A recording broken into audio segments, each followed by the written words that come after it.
Marwadi university మంచి భవిష్యత్తు కోసం తెలుగు విద్యార్థులు ఇష్టపడే యూనివర్సిటీ. కాల్ 9059052378 9059052379.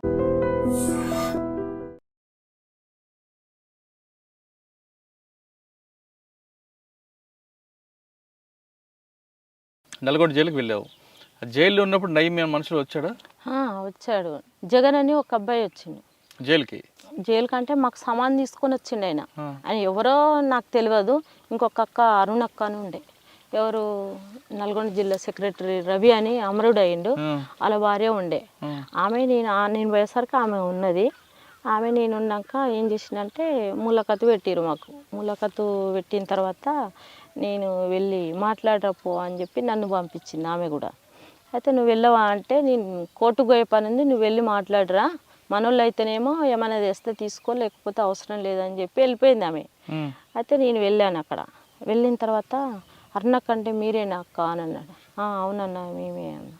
అన్న సాంబశివుడు పంపించిండు అక్క, ఓ సామాన్ అంతా పంపించిండు, మీకు సామాన్ లేవట కదా అని అన్నాడు. సామాన్ లేవని ఎవరికి చెప్పలేదే మేము అనేమో నేను. లేదక్క, సాంబశివుడు జైల్లో ఉన్న సమస్యలు వాళ్ళకి తెలుసు కదా, పార్టీ వాళ్ళకు పంపించిండు అని చెప్పి చాలా మూట ఒక చెద్దర్లా కట్టుకొని వచ్చిండు. కవర్ లేదేం లేదు, ఇంత పెద్ద చెద్దర్లా వరిచి ఆ చెద్దర్లో ఆడ పెట్టిరు అన్నట్టు. అందులో కొబ్బరి నూనె, బట్టలు, చెప్పులు, ఇక మా లేడీస్కి సంబంధించిన బ్రెడ్, బిస్కెట్ ప్యాకెట్స్ ఇవన్నీ ఉన్నాయి అన్నట్టు అందులో.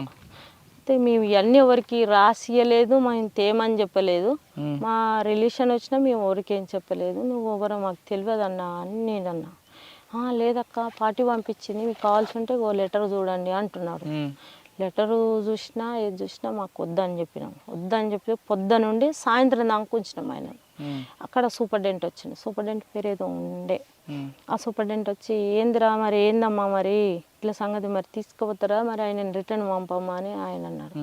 మాకు తెలియదు సార్, ఆయన ఎవరో మేము తీసుకోము, వాళ్ళు మా మనుషులు అనేది అయితే మాకు నమ్మకం లేదు, మా పార్టీ అయితే రాదు ఇప్పుడున్న పరిస్థితి అని ఆయన చెప్పి రిటర్న్ పంపించాము. తీసుకోలేదు ఇక సామాను. ఆ జగన్ అంటాడు ఎవరో మాకు తెలియదు. నవీన్ మనిషి ఎలా తెలిసింది? నవీన్ మనిషి అనేది అంటే మాకు తర్వాతకి తెలిసింది. ఎవరు అంటే పార్టీ తరఫున వేరే మాకు లెటర్స్ రావడం వల్ల మనోళ్ళు ఎవరన్నా వచ్చిరా అని చెప్పి వాళ్ళు లెటర్ రాస్తే గిట్ల సంగతి, గిట్ల ఒక ఆయన వచ్చి గిట్ల మాకు సామాన్ తీసుకోమని ఇట్లా అది చేసిండు, ఇట్లా పొద్దుగాల నుండి సాయంత్రం దాకా ఇట్లా వెయిట్ చేయబెట్టినాము, మేము తీసుకోలేదు, రిటర్న్ పంపించినాము అని చెప్పినాము. వాళ్ళు మనోళ్ళు కాదు, నవీన్ గారు పంపించినట్టుంది, మీరు అట్లాంటివి ఏమన్నా వస్తే తీసుకోకండి అని చెప్పి ఇక వాళ్ళు లెటర్ రాశారు సాంబశివుడు ఉన్నప్పుడు. అదన్నట్టు పరిస్థితి. జైల్లో ఎంతకాలం ఉన్నాము? నల్గొండలో 1 సంవత్సరం ఉన్న తర్వాతకి ఇక్కడ వచ్చి చెంచల్గూడలో ఉన్నా, మహిళా జైల్లో. అక్కడ ఉండేది, అక్కడ వాళ్ళు రాజిరెడ్డి భార్య నేను ఇద్దరం ఉండేది. రాజిరెడ్డి భార్య, ఇంకొక ఆమె స్నేహ అని ఉండే, ఒక ఆమె. అంటే రాజిరెడ్డి కూతురు కదా?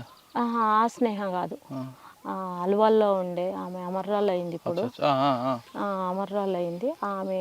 నేను పోయినాక ఒక 2 నెలలకు ఆమె వెళ్ళిపోయింది.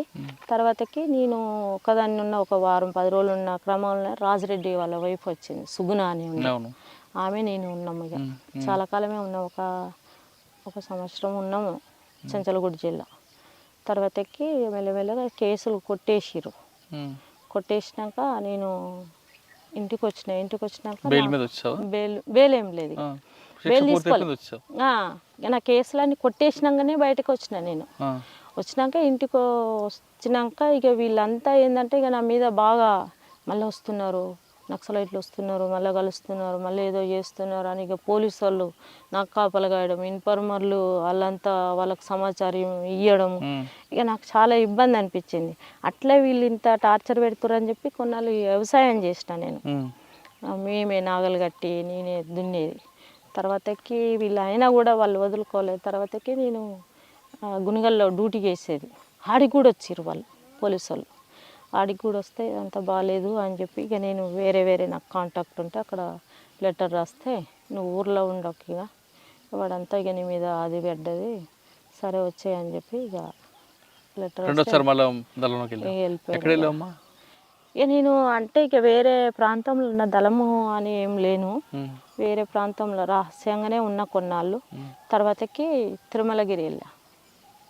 తిరుమలగిరి ఇది సూర్యాపేట అక్కడ ఉంటుంది చూడు అరవపల్లి అవును. అక్కడ ఏరియాలో దళం పెట్టాలని పార్టీ నిర్ణయం.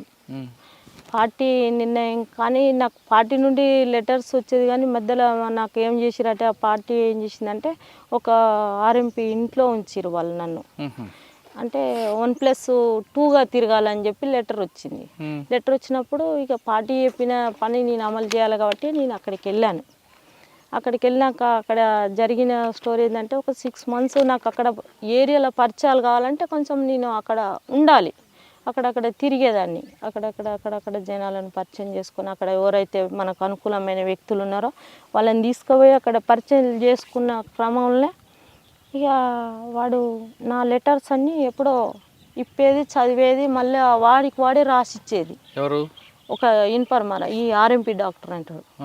నాకేం తెలుస్తలేదు ఇదంతా ఏదో రాంగ్ ఉన్నదని చెప్పి నేనేం చేసినంటే వాడికి తెలిసే ప్లేసులనే నేను రూమ్ తీసుకొని ఉన్నా సపరేట్గా. పార్టీ నాకు లెటర్ రాసింది దానివల్లనే నేను రూమ్ తీసుకున్నా.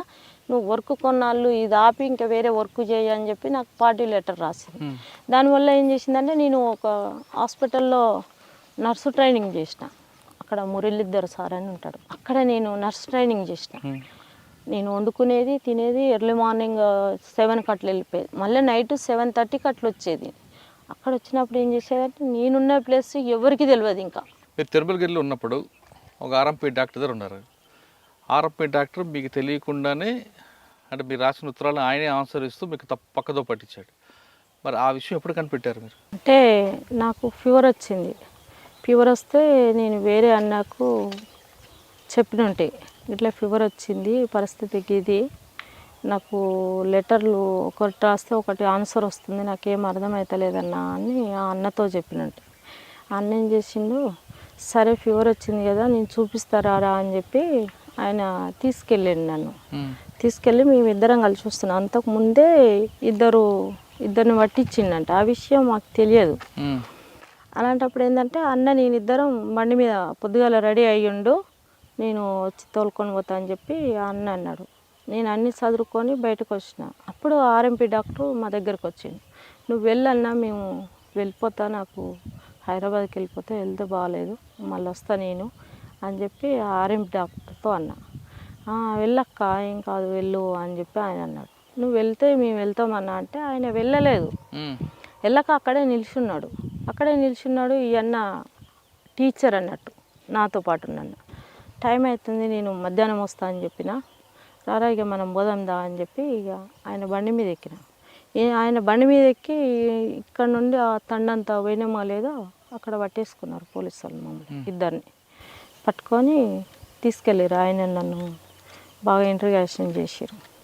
అక్కడికి పోయినాక మాకు ఎలాంటి సంబంధాలు లేవు ఏది లేదు నాకు హెల్త్ బాగాలేక వీళ్ళు ఇంట్లో ఉన్నా అని చెప్పి నేను అక్కడ చెప్పిన తర్వాత మరి ఈయన ఎట్లా పరిచయం అంటే ఈయన నాకు గతంలో పరిచయము. దానివల్ల ఆయన మీ ఇంటికి వస్తాను కొద్ది రోజులు ఉంటా నాకు హెల్త్ బాగాలేదని అంటే సరే అని చెప్పి తోలుకోబోతున్నాడు. ఆయనకి ఎలాంటి సంబంధాలు లేవు అని చెప్పి నేను అన్న తర్వాత పోలీసు వాళ్ళు తీసుకుపోయారు. చౌటుపల్లికి తీసుకుపోయారు. అక్కడ కూర్చోబెట్టి నైటు ఇంకిద్దరిని పట్టుకొచ్చారు మా వాళ్ళని తీసుకొచ్చినాక వీళ్ళంతా మమ్మల్ని మాట్లాడుకొని ఇస్తలేరు. ఇదంతా ఎక్కడికి వెళ్ళొచ్చింది ఏందని చెప్పి ఇక నాకు ఏం అర్థం కాలే.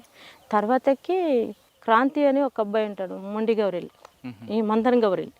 ఆ అబ్బాయిని అడిగా నేను ఏంది నువ్వు ఎక్కడికి వచ్చినావు అంటే నేను పలానా భిక్షపతి ఇంటికి వచ్చిన తుపాకులు అక్కడే పెట్టినాక నీకోసం తీసుకొచ్చినాము మేము అక్కడే పెట్టినాము అంటే కనీసం నాకన్నా ఇన్ఫర్మేషన్ ఇవ్వవా అది అని నేను అన్నా.